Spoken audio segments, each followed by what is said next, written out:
Pemirsa, akhir-akhir ini banyak sekali modus kejahatan memanfaatkan korban yang tidak tahu apa-apa, terutama kaum hawa. Seorang warganet dengan akun @nerokumaa membagikan kisahnya. Awalnya sang ibu mendapat paket COD seharga Rp90.000 yang berisikan celana tipis. Nggak lama, ia menerima lagi paket COD berisikan kaos kaki dengan harga Rp60.000. Padahal diketahui ibunya tidak memesan barang-barang tersebut. Tak lama ada 13 paket datang dengan total Rp130.000 yang ternyata isinya hanya deterjen cair. Pemilik akun menduga kejadian tersebut adalah efek kebocoran data yang dijual bebas dan memanfaatkan sistem COD sebagai pembayarannya. Agar hal ini tidak menimpamu, berikut tips agar terhindar dari paket goib. Pertama, cek nama, alamat, dan nomor telepon penerima dan pengirim di kemasan paket. Kedua, minta orang rumah untuk selalu konfirmasi apakah ada anggota keluarga yang membeli paket secara COD atau tidak. Jangan terburu-buru untuk membayarnya. Ketiga, jika tidak ada yang merasa memesan, kembalikan barang dan tolak secara baik-baik kepada kurir. Tak cuma itu, masih banyak modus penipuan di sekitar kita yang wajib diwaspadai. Pemirsa, tonton sampai habis ya, agar kita terhindar dari tindak kejahatan berikut.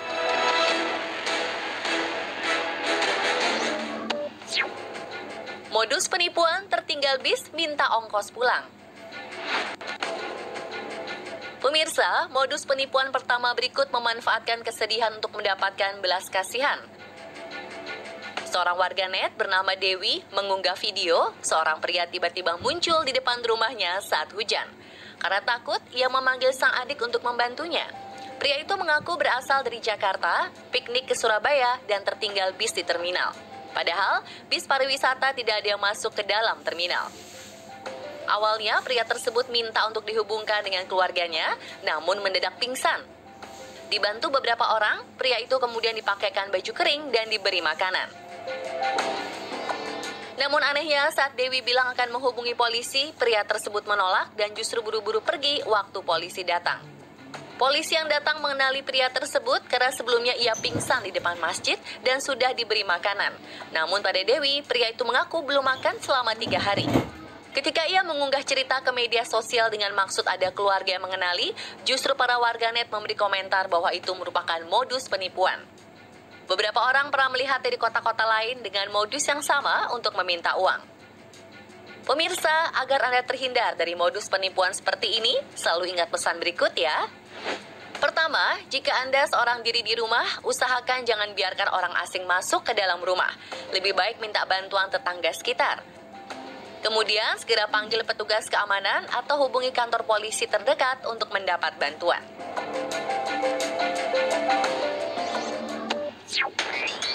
Jangan percaya pada orang asing saat berada di ATM. Teruntuk para wanita, kamu harus nonton modus penipuan berikut agar terhindar dari kasus serupa. Awalnya, seorang wanita berjaket hijau hendak bertransaksi di sebuah gerai ATM. Perhatikan pria berbaju orange yang ada di sampingnya. Usai memasukkan nomor PIN, pelaku kemudian berbicara pada korban bahwa ATM tersebut rusak dan mengalihkan perhatian korban dengan terus berbicara, padahal tangannya sudah memencet nominal Rp1.000.000 ditarik tunai. Dia bahkan terus memencet tombol agar uang tertahan dan meminta untuk korban lekas pergi. Begitu korban pergi, pelaku menutup mesin ATM dari pandangan korban dan ternyata uang korban sudah keluar dari mesin ATM. Dengan cepat, ia mengambil dan memasukkan ke dalam kantong belakang celana. Menyadari ada yang janggal, korban kembali ke mesin ATM dan melihat saldonya terpotong. Ketika ditanyakan kepada pelaku apakah dia mengambil uangnya, pria itu justru marah-marah dan ngotot tidak mengambil uang sambil berlalu pergi. Agar kejadian seperti ini tidak terulang kembali, tolong perhatikan beberapa tips berikut ya pemirsa. Pertama, usahakan pilih lokasi ATM di area yang dijaga ketat oleh petugas keamanan. Jangan pilih lokasi yang sepi.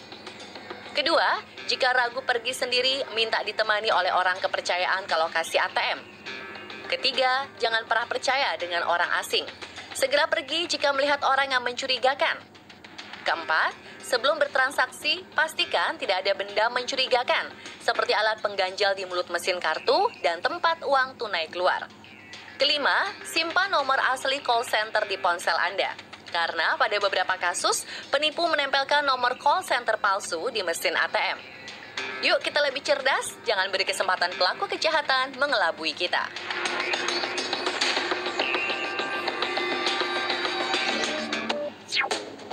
Modus baru penipuan uang Rp2.000 di cat hijau jadi mirip Rp20.000. Siapa yang suka tertukar antara uang Rp2.000 dan uang Rp20.000? Hati-hati, karena zaman sekarang ada oknum yang memanfaatkannya. Seorang penjual nasi uduk di Surabaya baru saja tertipu dengan ulah pembeli yang memberikannya uang Rp2.000, namun di cat hijau seolah-olah seperti uang Rp20.000. Diceritakan pelaku membeli nasi uduk dengan uang tersebut lalu meminta kembalian kepada si penjual. Lantaran warnanya sama, ibu penjual tidak menyadari dan memberikan uang kembalian. Duh, kok tega banget ya? Usai video ini diunggah oleh pemilik akun @scott.chucks, banyak warganet yang memberikan tanggapannya. Seperti nggak usah disemprot aja, suka keliru antara 2.000 dan 20.000. Semoga setelah ini kita bisa semakin jeli memperhatikan angka di uang kertasnya pemirsa. Jangan lagi tertukar atau sampai tertipu dengan oknum yang tak bertanggung jawab. Kalau pelaku meminta buru-buru, jangan terpengaruh karena bisa jadi itu salah satu cara untuk mengelabui.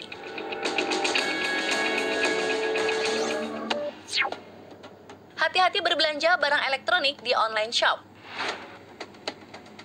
Kemudahan berbelanja di online shop membuat orang-orang kini menjadi lebih senang mencari kebutuhan dari layar ponsel dibanding datang langsung ke tempatnya. Tak jarang tawaran harga yang lebih murah semakin membuatnya dilirik. Tapi sayangnya oleh beberapa oknum dimanfaatkan sebagai lahan penipuan. Baru-baru ini, seorang warganet mengunggah sebuah video saat dirinya membuka paket. Kala itu ia membeli sebuah smartphone seharga Rp2,5 juta di toko sebuah e-commerce. Terlihat paket memang terbungkus rapi, bahkan kotak masih tersegel lengkap. Namun saat dibuka, bukannya smartphone yang didapat, melainkan 7 buah batu. Ia lantas meminta tanggapan dari sang penjual yang katanya tidak mengetahui bahwa isinya batu. Ia beralasan tidak pernah menipu karena sudah banyak konsumen yang membeli di tokonya. Usai kisahnya viral, akhirnya penjual mengembalikan uang senilai Rp2,5 juta dan videonya pun sudah dihapus dari media sosial. Agar kita terhindar dari penipuan saat belanja online, perhatikan tips berikut yuk. Pertama, pilih e-commerce yang terpercaya. Kedua, periksa rating penjual dan ulasan dari para pembeli. Ketiga, baca deskripsi barang secara teliti agar tidak salah saat membeli. Keempat, jangan tergiur harga yang sangat murah. Kelima, saat barang yang dipesan datang, jangan lupa untuk membuat video unboxing sebagai bukti jika barang tidak sesuai dengan pesanan. Ingat, jangan terburu-buru memencet pesanan selesai atau sudah diterima, karena jika ada komplain akan lebih sulit diproses dan harus melalui pihak berwajib.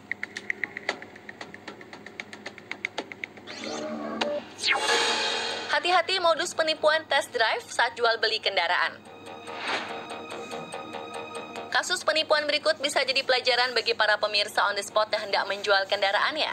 Rekaman kamera pengawas menangkap gambar pemilik motor bernama Fahri sedang bertransaksi dengan calon pembeli. Awalnya korban tidak mengizinkan pria berbaju kotak-kotak itu untuk test drive di luar dan hanya di dalam lingkungan rumah.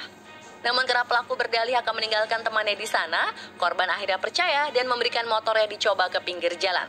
Apesnya motor tersebut tidak pernah kembali alias dicuri dan langsung dilaporkan ke pihak berwajib. Bagaimana dengan temannya? Nyatanya itu bukanlah teman pelaku, melainkan supir taksi online yang diakui untuk mempermulus modus kejahatan. Semoga ini bisa jadi pelajaran bagi para penjual kendaraan untuk tidak memberikan atau mempercayai calon pembeli yang hendak mencoba kendaraan seorang diri dan jauh dari jangkauan.